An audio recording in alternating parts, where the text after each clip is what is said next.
Olá, tudo bem? Hoje é quarta-feira, dia 20 de maio de 2020. Tenham todos um bom dia, eu sou Fernando Alves e aqui é o nosso diário da Covid-19. Para quem não se inscreveu ainda, eu sugiro que você se inscreva no nosso canal e, se gostar, dê o seu like compartilhando os nossos conteúdos, porque são conteúdos muito importantes e a gente faz aqui todo um ativismo, não só para tentar aqui orientar as pessoas e informá-las a cada dia dessa crise do coronavírus, mas também para poder proporcionar um debate, uma reflexão sobre os rumos do Brasil e do mundo, especialmente aqui do Brasil, diante da presidência de Jair Bolsonaro. Pois bem, vocês já devem estar sabendo que ontem o Bolsonaro mais uma vez proferiu uma de suas frases infelizes. Frases essas que parece que ele coleciona desde que tomou posse. Eu diria bem antes, desde que ele entrou na vida pública, há mais de 27 anos. Não é? E ontem o Bolsonaro, com a triste revelação de que nós já temos aí de 270 mil, mais de 270 mil pessoas contaminadas no Brasil da Covid-19, nós temos hoje, em dados que daqui a pouco vão aumentar, infelizmente, nós temos em torno de 17.951 óbitos. 17.951 pessoas morreram, ou seja, até o final do dia nós já passamos da casa dos 18 mil mortos numa escalada imensa, porque o Brasil já ocupa a quarta posição no ranking internacional, no ranking mundial de contaminações e de mortes por conta da Covid-19. Fatalmente chegaremos à terceira posição, já estaremos disputando a terrível e sombria medalha de bronze de mortes por coronavírus. Isso é muito triste. E é mais triste ainda, amiguinhos e amiguinhas, eu descobri que eu estava certo. Quando eu queria estar mais enganado, quando eu queria estar mais errado, eu acertei. Porque quem está acompanhando aqui esses vídeos no nosso canal, semanas atrás eu falei que a gente já estava alcançando, ou se já não estava, contando com as mortes que não são notificadas diretamente, a gente tinha mais de 1.000 mortes por dia. Pois é, ontem nós contabilizamos oficialmente de mortes registradas e confirmadas por contaminação de coronavírus. Num dia só, tivemos mais de 1.080 pessoas mortas. 1.080 pessoas morreram de coronavírus. Isso é muito ruim, isso é horrível. Eu nem preciso dizer aqui, tá ficando até chato, né? Eu lamentar, mas lamentar, mas lamentar. Mas, infelizmente, eu me tornei uma pessoa racional, não é? Uma pessoa que, ao menos, consegue ainda, como diria Albert Camus, grande filósofo existencialista, que fala, tem um livro clássico dele chamado O Homem Revoltado. O existencialista Albert Camus diz que nós ainda temos a consciência do absurdo. É isso mesmo. A consciência do absurdo, ou seja, a possibilidade de você não banalizar e você não se alienar diante de um quadro tão alienante, sim, porque tem pessoas que são totalmente alienadas, tem pessoas que ignoram que tem outras pessoas morrendo, não é? Mas diante desse quadro geral de tragédia, você tem pessoas que conseguem resistir, conseguem respirar fundo como eu estou respirando e conseguem sim ter consciência de que a nossa situação é muito grave e o que é mais grave, o governo Bolsonaro consegue aumentar essa gravidade pelos erros, falácias, tropeços e maldades do nosso presidente. Pois é, o Bolsonaro ontem falou, diante desse quadro aterrador, com quase 18 mil mortes. Sabe o que foi que ele disse? Numa entrevista, inclusive que ele deu via Twitter. A direita toma cloroquina. A esquerda toma tubaína. Isso mesmo, ele riu. O presidente consegue fazer graça, meu amigo e minha amiga, com 18 mil mortes. Ele consegue fazer graça com isso. E antes que me digam aqui, não, mas e o Lula? E o Lula? O presidente Lula também teve uma fala infeliz. O presidente Lula chegou a cometer um agafe em uma de suas lives ao dizer que, de certa forma, o coronavírus tinha sido importante. Então, que bom, ele chegou a falar isso. Que bom que o coronavírus tenha surgido, pelo menos para conscientizar o mundo que esse vírus terrível, ele falou isso, esse vírus terrível tenha chegado, ao menos para conscientizar as pessoas de que o Estado era importante. Veja bem, Tanto o ex-presidente Lula quanto o Bolsonaro são populistas, né? Se vai além de um populismo. E antes que me taquem pé dos defensores aqui do PT ou do ex-presidente, deixa eu salientar o seguinte: Lula não chegou ao poder através de um discurso populista. Não, ele foi um candidato de massas, ele foi um candidato de base, ele teve uma candidatura de classe, impulsionada, claro, por todo o movimento da sociedade civil, movimento, diga civilizado, não é? E seguindo as regras constitucionais, que de forma legítima o elegeu para a presidência em 2002. Ponto.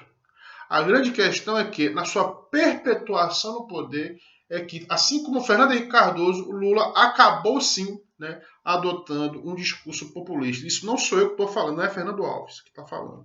Tá certo? Você pode, inclusive, pegar alguns livros de economistas, como o livro do Bresser Pereira, por exemplo, que falam um pouco dessa guinada populista do governo Lula, além de outros autores. Então, veja bem, o Lula se tornou um populista já na presidência.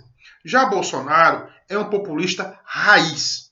Um populista raiz de direita, autoritário, que governa, eu já falei isso várias vezes, que governa, ou na verdade não governa, porque utiliza a presidência da República como um simulacro para sua campanha eleitoral. Ou seja, ele está sempre em campanha. Daí porque, né, ao não governar e estar sempre em campanha, ele só diz frases infelizes. Só que ele diz frases infelizes no pior momento da história da humanidade e, em particular, da história do Brasil. Porque temos 18 mil pessoas que estão morrendo de coronavírus. E precisamos de um chefe de Estado, não de um bufão, como diria, né, o apresentador e comediante Gregório do Vivier, que na verdade na presidência nós temos um bufão. Só que esse bufão ele é pior que Pennywise, lá, aquele palhaço macabro que eu já citei aqui do cinema. Ele é pior que o Pennywise. Ele é muito pior, porque na conta dele estão mortos, né? E de forma idiota ele faz graça com, né, quase 18 mil pessoas que morreram e mais 1.000 que podem morrer hoje, já que, né, estão morrendo 1.000 pessoas por dia. Então isso é muito terrível, meu amigo e minha amiga. Isto é terrível. Aonde nós chegamos, ou ainda vamos chegar, diante dessa pandemia e diante da condução quase que necrófila dessa pandemia por conta do presidente que nós temos. Pois bem, então, dito isso, eu fico me perguntando, no Ministério da Saúde, nós vimos aí, né, que apesar de tanto absurdo, eu citei aqui Albert Camus, né, mas diante de tanto absurdo, dessa consciência do absurdo, nós tínhamos um mínimo de racionalidade na condução da crise logo no comecinho da pandemia aqui no Brasil. Lê-se, lá pelo mês de março. Quando tínhamos, né, médicos no Ministério da Saúde. E quando eu falo médicos, eu não estou falando só ministro, não. Eu estou falando todo o corpo técnico. Sabe por quê? Porque agora nós temos um general, que é o general Pazuello. E além do general, interinamente, não se sabe ainda se vai ficar lá no Ministério, talvez até fique, mas interinamente assumindo a função de ministro, depois que o Mandetta, que era médico, saiu, e que o Taixe, que também era médico, saíram. E eram médicos que se comportavam como médicos, se comportavam como técnicos.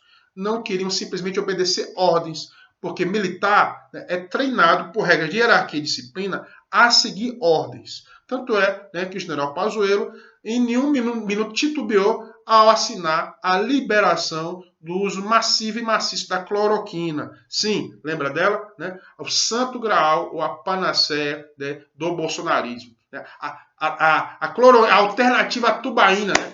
A cloroquina seria, então, um refrigerante, né? O refrigerante do bolsonarismo. Até porque tubaína, para quem não sabe, é um refrigerante. Né? Refrigerante servido lá no interior do estado de São Paulo, né? É um guaraná. Inclusive, pasmem, gostoso. Tem um sabor tutti-frutti que é excelente. Aqui no Nordeste nós temos um similar, também muito saboroso, que é a cajuína. Né? Um refrigerante, como o nome diz, né? Feito à base de caju. Pois é, acho que o Bolsonaro deu um tiro no pé porque a tubaína, se a esquerda gosta de tubaína, deve ser porque ela gosta de coisa boa, né? Porque tubaína é gostoso. Diferente da cloroquina, que é um medicamento que pode matar. Um medicamento que a gente já falou aqui no programa retrasado, na edição retrasada aqui do Diário da Covid, a gente já falou, né, que a cloroquina, né, por relatórios médicos mundiais, não há comprovação nenhuma que ela combata a Covid e, pelo contrário, ela tem efeitos colaterais muito maléficos, extremamente maléficos. Então, nós temos hoje na linguagem dos youtubers, né, os cloroquiners, né? Os defensores da cloroquina que querem tomar essa medicação tão e simplesmente para sair de casa, entendeu? Para quebrar o isolamento, para voltar à normalidade. A cloroquina está servindo para isso. A cloroquina ela não tem uma utilização médica. A cloroquina ela tem uma utilização política. Ela está sendo usada politicamente pelo oportunismo presidencial, né? Para que o presidente possa se safar da alternativa de ter que manter as pessoas em isolamento e assim paralisar a economia. Esse aqui é fato. A cloroquina, né, ela é um placebo político para tentar livrar a cara e livrar a pele de um presidente desonesto, oportunista e populista. Ponto. É isso. Enquanto que, né, aqueles que são contra isso e defendem o isolamento e defendem as regras da OMS, como eu, né, somos, na verdade, quarenteners. Né? Se você tem os cloroquiners, você tem os quarenteners. Pois é.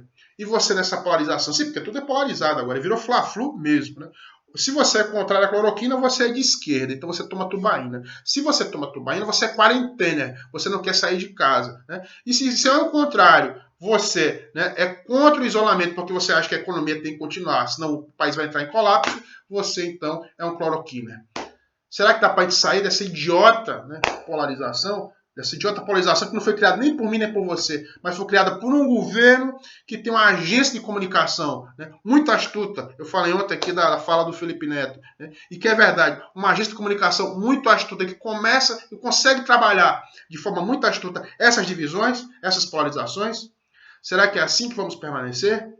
É, meu amigo, enquanto isso você tem aí, né, eu aqui como quarentena, aqui dentro de casa, tomando a minha tubaína, pelo menos protegido, do que outros que podem estar arriscando a sua vida, saindo para se expor ao vírus e ainda saindo com risco de ter um infarto, né, porque viraram cloroquinas. Pois é, diante dessa reflexão, então, eu deixo para você, né, por hoje, né, esta reflexão e vamos ver, né, quais são os próximos capítulos, mais uma vez repetindo, da novela macabra chamada Covid-19 ou Bolsonarismo. Tá certo? Tenham todos um bom dia, apesar de tudo, apesar de você, como diria a música de Chico Buarque, apesar da pandemia, apesar de Bolsonaro. Valeu.